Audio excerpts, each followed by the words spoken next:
নমস্কার বন্ধুরা, আমি অভিষেক। টাকাটক চ্যানেলে আপনাদের সকলকে স্বাগত জানাই। বন্ধুরা, আজকে আমি যে ভিডিওটা নিয়ে এসেছি সেটা সম্পূর্ণ ক্যান্ডেলস্টিকের সম্পর্কে আপনাদের জানানোর জন্য। যারা এর আগে ক্যান্ডেলস্টিক সম্পর্কে জানতেন তারাও এই ভিডিওটা দেখুন, হয়তো আরও ভালো আপনারা বুঝতে পারবেন ক্যান্ডেলস্টিক সম্পর্কে, এবং আপনাদের চিন্তাধারা এবং যে সাইকোলজি এই ক্যান্ডেলস্টিকের পেছনে আছে সেগুলো সম্পূর্ণভাবে আপনারা বুঝতে পারবেন। তো এই ক্যান্ডেলস্টিক আজ থেকে 300 থেকে 400 বছর আগে জাপানের কিছু কৃষকরা তৈরি করেছিল। তারা কি করতো, যে কোনো একটা ধরুন ধান তারা উৎপন্ন করেছে, সেই ধানের যে বিশেষ কিছু টাকা দাম কমা বাড়া এইসব যে হতো, যে বাজারে গেলে অনিশ্চয়তা ভাব তাদের মধ্যে মনের মধ্যে তৈরি হতো, সেইগুলোকে থেকে সেগুলোকে নিয়ন্ত্রণ করার জন্য তারা ক্যান্ডেলস্টিকটাকে তৈরি করেছিল প্রথম। আর এরপরে স্টিভ মিশন নামে একজন আমেরিকান বিজ্ঞানী, তিনি ট্রেডিংয়ে ক্যান্ডেলস্টিকটাকে নিয়ে আসেন এবং কিছু সফটওয়্যারের মাধ্যমে এটাকে আরও ভালোভাবে তৈরি করেন, এবং আজকে আমরা দেখছি যে নতুন রূপে যে ক্যান্ডেলস্টিকগুলো দেখছি এটি স্টিভ মিশনের জন্যই সম্ভব হয়েছে। তো চলুন আমি আপনাদেরকে একটা গল্পের আকারে বলি যে ক্যান্ডেলস্টিক আমাদের মার্কেটের যে সাইকোলজি আছে সেটাকে কিভাবে আমাদেরকে বুঝতে সাহায্য করে। ভাবুন, আপনি একজন 300 বছর আগেকার 300 বছর আগে আপনি ধরুন পিছনে চলে গেলেন। আপনি একজন কৃষক, আপনি একজন ধান চাষি এবং ধান চাষ করেন। ধরুন একদিন আপনি চিন্তা করলেন যে আমার তো ধানগুলো এবার পেকে গেছে, এবার আমি বিক্রি করার সময় হয়ে গেছে। তো আপনি কী করলেন, সমস্ত ধান কেটে নিলেন এবং নিয়ে বাজারের উদ্দেশ্যে রওনা হলেন যে বিক্রি করবেন। তো আপনি যখন বাজারে গিয়ে পৌঁছালেন তখন ধরুন রাত্রির 10টা বেজে গেছে। তো বাজার তো এখন বন্ধ, চাল তো এখন বিক্রি করা যাবে না, ধান তো এখন বিক্রি করা যাবে না। তাহলে কি করবেন?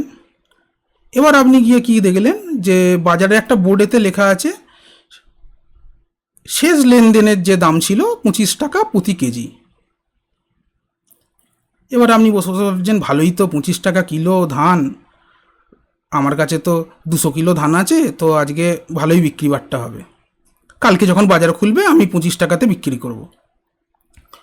তো এবার একজন ক্রেতা, যে অনেকক্ষণ ধরে আপনাকে দেখছে বসে বসে যে কি হচ্ছে, ছেলে লোকটা এত ধান নিয়ে এসে কি করছে, তো আপনার কাছে এলো, এসে কি বলল যে ভাই, তোমার যে এত ধান নিয়ে বসে আছো বিক্রি করবে? আপনি ভাবলেন যে ভালোই তো, সকাল হওয়ার আগেই আমি বিক্রি করে বরঞ্চ চলে যাই। তো আপনি বললেন হ্যাঁ ভাই, করব। তো তখন ক্রেতা বলল যে আমি তোমাকে 23 টাকা করে কিলো ধান দেবো, দেখো পুরো যদি ধান আমি নিয়ে নিচ্ছি, তুমি কি বিক্রি করে দেবে? এবার আপনি ভাবুন কি করবেন, যে বাজারে আপনি দেখেছেন যে কালকে শেষ হয়েছে 25 টাকা কিলোতে লাস্ট প্রাইস আপনার বিক্রি হয়েছে, আর আপনাকে এসে বললো 23 টাকায় বিক্রি করতে। তো আপনি কি করবেন? ভাবুন ভাবুন। তো এইখানেই আসছে কি না, সাইকোলজিক্যাল ব্যাপার বা সাইকোলজির খেলা। অনেকেই কি বলবেন যে না ভাই, 25 টাকা তো কম, 25 টাকার থেকে তো 23 টাকা কম, 25 টাকা তো বিক্রি হচ্ছিল, আমি 23 টাকা কেন আমি তোমায় বিক্রি করব? তখন কি করলো যে ক্রেতা, যে আপনার কাছে এসে বলছিল যে কিনবে, সে বলল যে ভাই, 23 টাকা তুমি খারাপ বলছো, ধরো কালকে সকালবেলা 20 টাকায় দাম শুরু হলো, তখন তুমি কি করবে? তুমি বলে হ্যাঁ, এরম আবার হতে পারে? বলছে হ্যাঁ, আজ সকালবেলা তো 18 টাকা থেকে দাম শুরু হয়েছিল, তুমি খালি শেষ প্রাইসটা দেখছো, 25 টাকায় শেষবেলা যে কিনেছে তার তো তুমি এটা দেখছো, 23 টাকায় শুরু হয়েছিল, 18 টাকায় শুরু হয়েছিল। তখন তখন আপনি বললেন যে না, তো ভালো নয়, যা 23 টাকা দিচ্ছে, যদি কালকে 18 টাকায় খোলে তখন কি করব? তো তো আপনি কি করলেন, যে রাজি হয়ে গেলেন, বলে আপনি আপনার যে চালটা ছিল, আপনি এই ধানটা ছিল, আপনি কি করছেন যে সব নামাচ্ছেন বস্তা থেকে, এই গাড়ি থেকে। তখন কি করলো, তখন কি হলো যে আপনার হঠাৎ করে একটা চেনা লোক, ধরুন রামু, সে আসছে পেছন দিক দিয়ে, বললো ভাই কি হলো, তোমার সব চাল বিক্রি হয়ে গেল এত তাড়াতাড়ি ধান? বললো যে হ্যাঁ ভাই, আমি তো বিক্রি করে দিয়েছি। বলছে কি বলছো? বিক্রি করে দিলে? তো ক টাকা করে বিক্রি করলে? আপনি বললেন, ভাই খারাপ পাইনি, 23 টাকা করে বিক্রি করে দিয়েছি, সব চাল নিয়ে ধান নিয়ে নেবে বলছিল। তো আমি বললো যে 30 টাকায় তুমি 23 টাকায় তুমি বিক্রি করে দিলে? জানো আমি আজকে 30 টাকায় বিক্রি করেছি। ব্যাস, আপনি তো রেগে ফায়ার। আপনি বললেন, হ্যাঁ 30 টাকায় তুমি বিক্রি করেছো? তখন রাঙ বলছে, হ্যাঁ। আরে তুমি জানো মার্কেট 32 টাকা অবধি হাই হয়ে গিয়েছিল। 32 টাকায় কেউ কেউ 32 টাকাতে বিক্রি করেছে, আর তুমি 23 টাকা বিক্রি করে দিলে। আপনি ভাবলেন কি, যা, তো আমি তো, আমার সঙ্গে তো লুটপাট হয়ে গেল পুরো। ব্যাস, আপনি তেড়ে মেরে রেগে রেগে চলে গেলেন ক্রেতার কাছে, গিয়ে বলছেন যে ভাই আমি আপনাকে চাল টাল কিছু দেবো না, রামুকে দেখুন, সে তো 30 টাকা করে চাল বিক্রি করেছে। তখন যে ক্রেতা সে বললো আপনাকে যে ভাই 30 টাকা করে বিক্রি করছে, হ্যাঁ 32 টাকা 30 টাকা তো বিক্রি হয়েছে, আমি তো জানি, এটা কোনো ভুল কথা সে বলেনি। কিন্তু যারা কিনেছে তারা তো বোকা ছিল, তারা ভয়ের চোটে যদি চাল শেষ হয়ে যায় এই ভেবে কিনে নিয়েছিল। তারপরে যখন চালের আপনার তোমার গাড়ি চলে এলো, যে ধানের গাড়ি, আরও যখন কৃষকরা এলো, তখন কি হয়েছে জানো তুমি? 18 টাকা করেছে, 18 টাকার জায়গায় 16 টাকা করে বিক্রি হয়েছে ধান। তখন আপনি বলেন, যা, এত কিছু, যে 32 টাকায় হাই উঠেছে, আবার যখন ধান চলে এসেছে তখন 16 টাকাতেও বিক্রি হয়েছে। তাহলে ঠিকই আছে বাবা, আমি আবার 23 টাকা করে বিক্রি করে দিয়েছি, ভালো সিদ্ধান্ত নিয়েছি। তো আপনি কি বুঝলেন যে এই যে ক্যান্ডেলস্টিক যে তৈরি হচ্ছে, এটার পেছনে একটা গভীর সাইকোলজি সৃষ্টি হচ্ছে।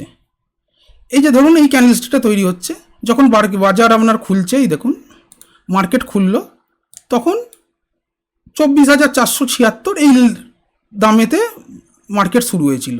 এরপর কি হচ্ছে, মার্কেট নিচতে পড়ছে। তো এইগুলো যারা কিনছে বা বেচছে তাদের মধ্যেও একটা সাইকোলজি কাজ করে। আর যদি আমি আপনাদের ভালো সহজভাবে বলি, এই যেখান থেকে শুরু হবে সেখানটাকে বলা হয় ওপেনিং প্রাইস মার্কেটের। আচ্ছা, ধরুন এই যে এইখানটা শেষ অবধি গেছে, এইখানটা কি বলা হবে? হাই, এই লো। আচ্ছা, এইটা হচ্ছে এই ক্যান্ডেলের হাই, মানে এর ওপরে যায়নি প্রাইস।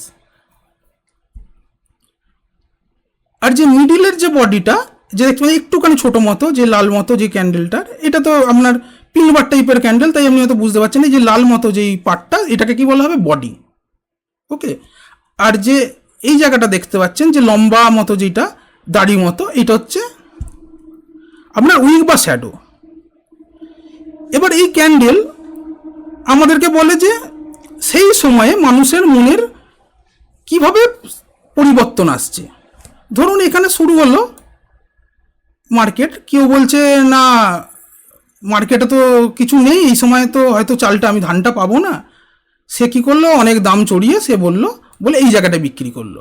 আবার কেউ দেখলো যে না, অনেক ধান তো আরও ধান পড়ে আছে, আমি আপনাকে ধানের কথাতেই আপনাকে বলছি, সে কি করলো যে না, বিক্রি করে দে, এই দামে কেনা যাবে না। সে কি করছে, দাম কমিয়ে কমিয়ে কমিয়ে কমিয়ে এইখান অবধি নিয়ে আসছে। তো হাই একরকম আপনাদের বলে যেটা, সেটা হচ্ছে মার্কেটে লোভ বা ভয়। আবার লো কি বলে, যে মার্কেটে হতাশা কীভাবে প্রকাশ পাচ্ছে, যে হায় কি হয়ে যাবে, এইভাবে মানুষ লোয়ের দিকে অগ্রসর হয়। আর যেখানে শেষ হয় সেইখানটাকে বলা হয় আমরা ক্যান্ডেল ক্লোজ, যে ক্লোজ হচ্ছে সেটাকে আমরা ক্লোজিং প্রাইস বলি।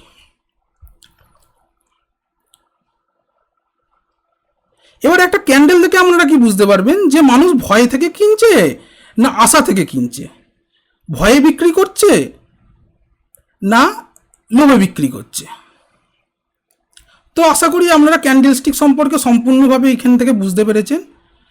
তো ক্যান্ডেলস্টিকটাকে আপনারা এইরকমভাবে দেখুন যে মানুষের মনের স্থিতিশীল যে পরিবর্তন, সেইটা কীভাবে ক্যান্ডেলস্টিক আমাদেরকে বোঝায়।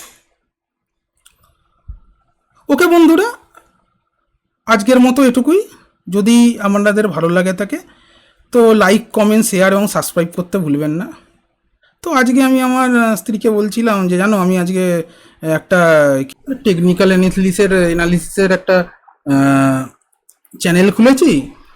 আস্তে আস্তে তো আমার সাবস্ক্রাইবার গ্রো হচ্ছে। তোমার স্ত্রী বললো যে কটা কটা সাবস্ক্রাইবার হলো তোমার? তো আমি বললাম দেখো, কাল 30টা ছিল, আজ 35টা হয়েছে। তখন সে কি বললো জানেন? আরে আমাদের পাশের বাড়ির যে দিদি, সে রান্নার চ্যানেল খুলেছে, তার 450-500 কাছাকাছি সাবস্ক্রাইবার, তোমার মাত্র 30খানা 35খানা। তো ভাবুন কতটা লজ্জার ব্যাপার। তো যদি এই লজ্জার হাত থেকে আমাকে বাঁচাতে চান তো একটু সাবস্ক্রাইব করে দিন। দেখুন, অনেক পরিশ্রম করে এই ভিডিওগুলো তৈরি করছি। ভয়েস ওভার দিতে গেলে অনেক সময় কি হচ্ছে, এসির আওয়াজটা কমিয়ে দিতে হচ্ছে, পাখার আওয়াজ কমিয়ে দিতে হচ্ছে। তো যদি ভালো লাগে থাকে, দেখুন আমি কোনো টিচার নই, ঠিক আছে, আমি একজন ট্রেডার। আমি চেষ্টা করছি আপনাদেরকে বিনা পয়সায় শেখানোর। আমি ভবিষ্যতে কোনো দিন কোনো কাউকে শিক্ষার জন্য যে পয়সা নেবো, এটা আমি কোনোদিন ভাবিও নি, আর ভাববও না ভবিষ্যতে। এটা আপনাদেরকে আমি বলতে পারি। আমি যতটুকু জানি আপনাদেরকে এখানে বিনামূল্যেই শেখাবো। তো দেখুন, এইখানেই দেখুন আমার ক্যান্ডেল স্টিকটা কীরকমভাবে তৈরি হচ্ছে। এই যে ক্যান্ডেলগুলো, যে বড় বড় লাল ক্যান্ডেলগুলো, আমরা কি বুঝবেন যে মানুষের মধ্যে ভয়টা বেশি, তাই এত বড় ক্যান্ডেল সৃষ্টি হচ্ছে। আবার যে বড় বড় যে ক্যান্ডেলগুলো যেগুলো তৈরি হয়েছে আপনার সবুজ রঙের, এখানে আপনি কি বুঝবেন? দেখুন এই ক্যান্ডেলগুলো আপনি বুঝতে পারছেন কি যে না, এইগুলোর মধ্যে মানুষের আশা অনেক বেশি যে মার্কেট ওপরে উঠবে। ওকে, তো এইভাবেই আমরা ক্যান্ডেলস্টিককে অ্যানালিসিস করুন। আমি ভবিষ্যতে প্রত্যেকটা ক্যান্ডেলস্টিক, যেমন এই দেখুন পিন বার থেকে আরম্ভ করে মারুবুজু ক্যান্ডেল, অ্যাঙ্গেল ফিলিং, বা এই যে আপনার যেটাকে বলে স্পিনিং টপ, এগুলো নিয়ে আমি সম্পূর্ণ আলোচনা আপনাদেরকে করে দেখাবো। তো আজকের মতো এখানেই আমি শেষ করলাম। যদি ভালো লাগে তো প্লিজ একটু সাবস্ক্রাইব করে দেবেন এই বন্ধুটাকে। ওকে, বাই।